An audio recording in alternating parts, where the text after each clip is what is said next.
This lecture video is about solving quadratic equations using completing the square.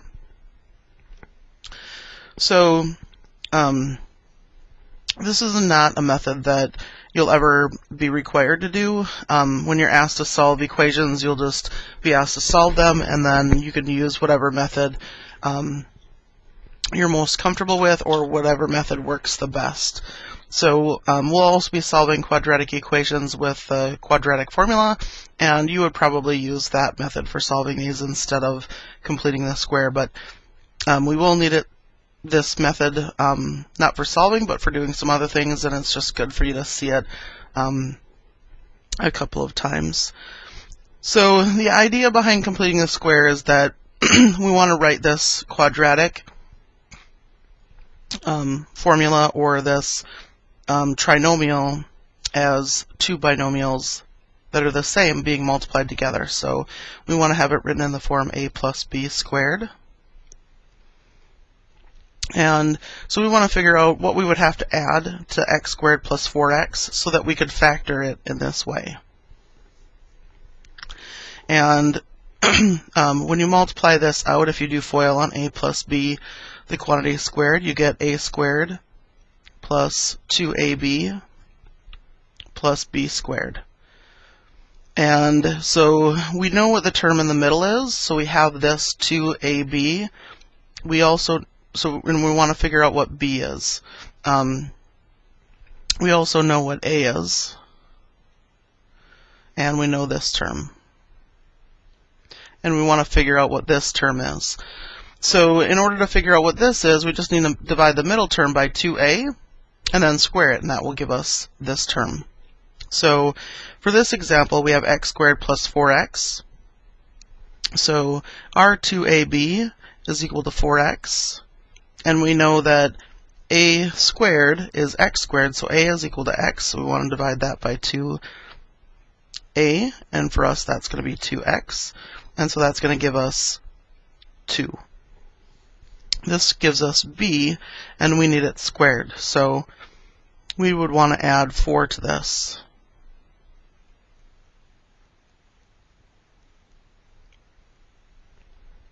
And what I do to one side of an equation, I need to do to the other side, so I need to add a 4 over here as well.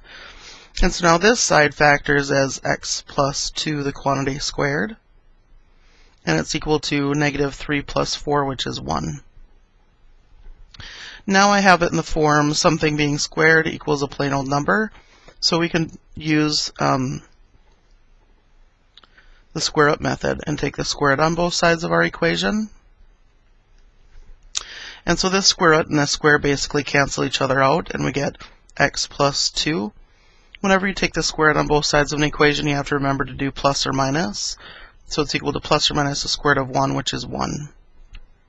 And then the last step is to subtract 2 from both sides. So I have x equals negative 2 plus or minus 1.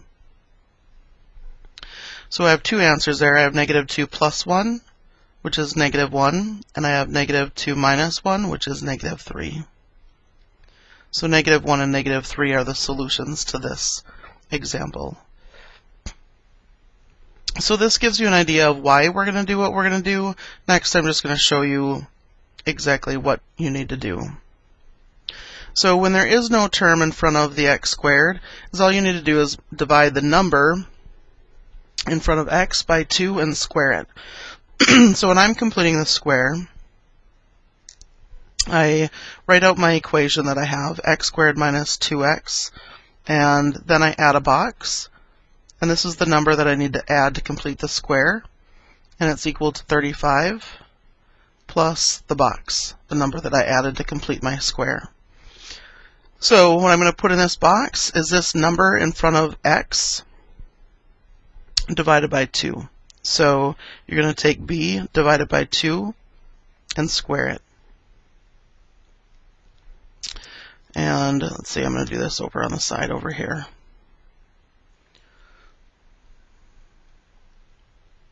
So this is what goes in the box.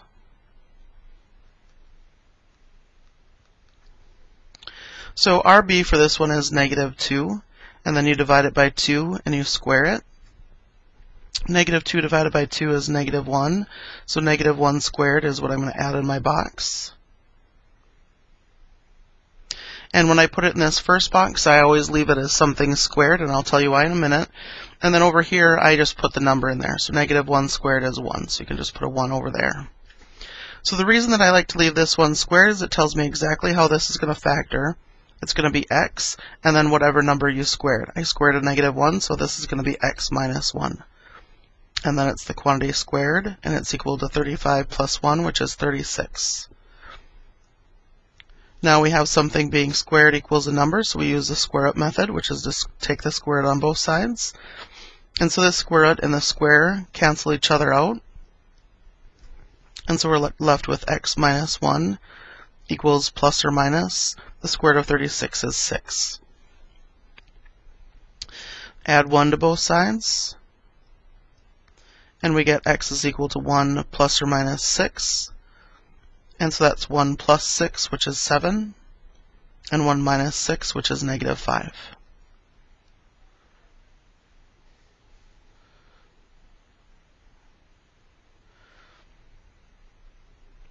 So our next one here, x squared plus 20x plus 30 equals 0. So all the other ones that I did, I only had the x squared and the x term on the left-hand side. So I'm going to want to bring this 30 over to the other side of this equation. So we want to start out with x squared plus 20x plus, you need your box to complete the square. And then when you subtract the 30 on both sides, you'll have minus 30. And then plus your box to complete the square. So the number that we put in our box is this number divided by 2 squared. So we're going to take 20 divided by 2 and square it. 20 divided by 2 is 10. And so 10 squared is the number that we need to put in our box. And 10 squared is 100. So now this factors as x, and then the number I had to add to complete the square was 10, so it would be x plus 10, that quantity squared. And it's equal to negative 30 plus 100, which is 70. Now we take the square root on both sides. And we get x plus 10 is equal to plus or minus the square root of 70. Subtract 10 from both sides, and we get x is equal to negative 10 plus or minus the square root of 70. And 70 factors as 2 times 35, and 35 is 5 times 7, and so this is factored down to its prime, so there isn't a perfect square that divides 70, and so that square root can't be simplified, and so this would be our final answer. And remember, there are really two answers here. There's negative 10 plus the square root of 70, and there's negative 10 minus the square root of 70. And you don't need to compute the decimal answer. In fact, I would rather that you didn't. Just leave it right in that square root form like that.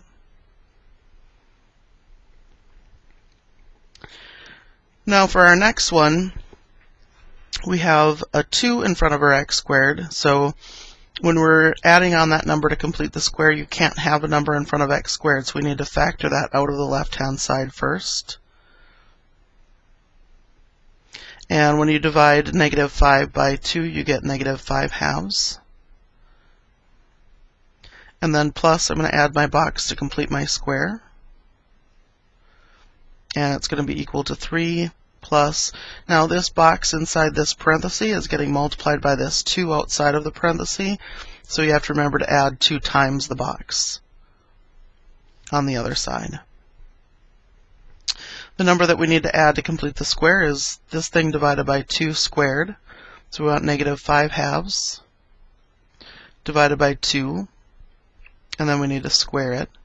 Remember, dividing by 2 is the same as dividing by 2 over 1, and when you divide two fractions, you multiply by the reciprocal of the denominator, so it's negative 5 halves.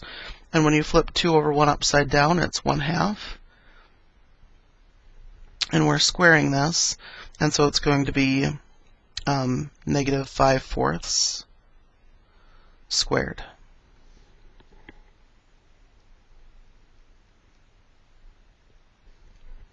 And over here you can just put the number in there, and negative 5/4 squared is positive 25/16. So we have 2 times the quantity x, and then it's going to be whatever you added to complete the square, so that would be minus 5/4, this quantity squared, and it's equal to what we have over here. So we have 3 plus 2 times 25/16 is 25/8. And we need to get this down to a plain old number, so I'll just do the arithmetic over on the side. So we want 3 written as in eighths, and so 3 over 1 we'd have to multiply by 8 on top and bottom, so that would be 24/8. And it's plus 25/8, and so that gives us 49/8. So we have 2 times the quantity x minus 5/4 squared is equal to 49/8. So now I want to divide both sides by this 2, so those cancel out. And again, dividing by 2 is the same as dividing by 2 over 1, which would be multiplying by 1/2. And so we get the quantity x minus 5/4 squared is equal to 49/16. And again, we're down to taking the square root on both sides of our equation. And so we get x minus 5/4 equals plus or minus, and the square root of 49/16 is 7/4. And then we add 5/4 to both sides. So we have x is equal to 5/4 plus or minus 7/4. And this is 2 answers. We have 5/4 plus 7/4.